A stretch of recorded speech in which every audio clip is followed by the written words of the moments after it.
This is one of the first meals I ever learned to meal prep because I used to go to Chipotle like everyone else. I would wait in a long line and I would spend $14 on a giant burrito bowl of chicken and of course extra guac. It never left me feeling very good. It was always too big, and again, I just hated standing in line.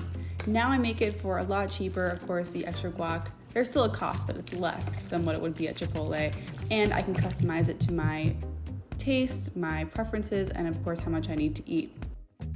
Now, what is a basic burrito bowl? The fundamentals here are beans, rice, protein, and then you can add vegetables and fun toppings like avocado, cilantro, salsa, all that stuff.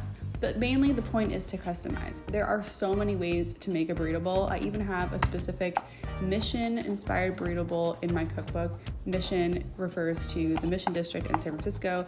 They make insane burritos. If you're ever in San Francisco, you should try it. But yeah, that's the whole point. You have your fundamentals, beans, rice, protein, and you can customize from there. Basically anything you'd want in your dream burrito, but without a tortilla and rice, extra rice, I guess, so that it fills out the meal.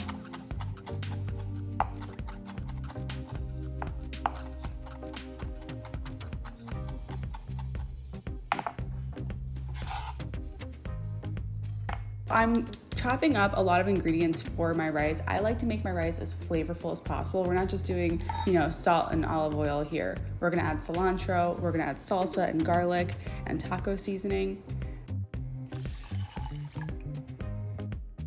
Now, I highly recommend adding salsa to your rice for this meal. If you've never tried it, you should. In my recipe, I'm doing, 2/3 of a cup of rice, 1 cup of water, and 1/3 of a cup of salsa. You can totally replace water with salsa 100%, and I highly recommend trying it.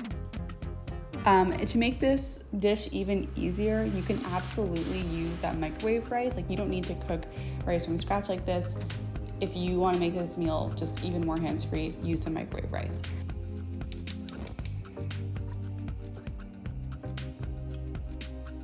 And if you need more rice ideas and tutorials, we'll link that in the description. I have a bunch of different ways to make rice, and we'll link it below. Now I'm cooking the chicken on a grill pan. So you can use any protein for this. You can use tofu, tempeh, shrimp, beef, salmon, ground meat. That would be kind of more of a taco situation, really anything you want.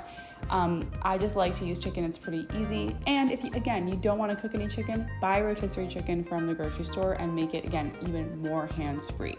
We're all about making meal prep easier here. So I'm going to cook this chicken on the grill pan. Again, a non-stick pan makes this easier. We also have chicken tutorials that I'll link below if you need help cooking chicken. And if you're scared of cooking chicken or you're worried about undercooking it, overcooking it, get a meat thermometer. I'll link mine below. You never have to guess. You want to take that chicken off the pan when it's about 160 to 165 degrees Fahrenheit, and you'll let it rest. The thing about chicken is that it keeps cooking even after you take it off the pan. So that's why you can take it off the pan at 160. It'll generally get to 165 in a few minutes. And also note that I'm cooking the chicken and the rice at the same time. This is how I multitask. You don't have to do one thing at a time.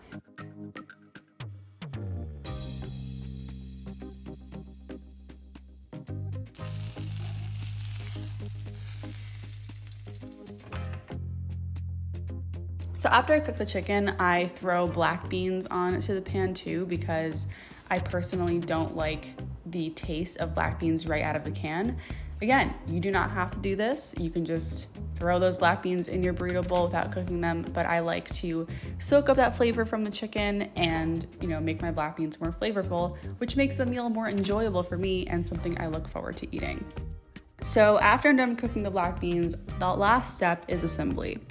All I have to do is divide the rice, which is done. Look at that beautiful rice. You know it's done when you see those little holes at the top. And oh my God, it's so fluffy, it's so good. Look at that color. You don't have to let your ingredients cool here before you assemble, but you do have to let them cool before you put them in the fridge. So I'm just dividing the ingredients between 3 meal prep containers. I'm eyeballing it. I am slicing my chicken after letting it rest. Letting it rest allows it to not be dry, because if you don't let it rest, the juices will just come out of it when you cut it. So letting it rest allows the juices to stay in the chicken where you want them so you don't have dry, gross chicken. Another way you can store these meals is by adding the chicken, black beans, rice, everything to their own containers and building meals as you need them. I like to do it this way because it reduces dishes. I just pop this container into the microwave and I'm good to go. By the way, these meals last in the fridge for up to 5 days, and I would not freeze this meal, but you could try it. I'm adding cheese, cilantro, and a lime on top, and of course I'm gonna add avocado fresh when I eat the meal. Let me know if you like this video, if you want to see more. Thank you for watching, and you can hit that subscribe button for more meal prep ideas from us.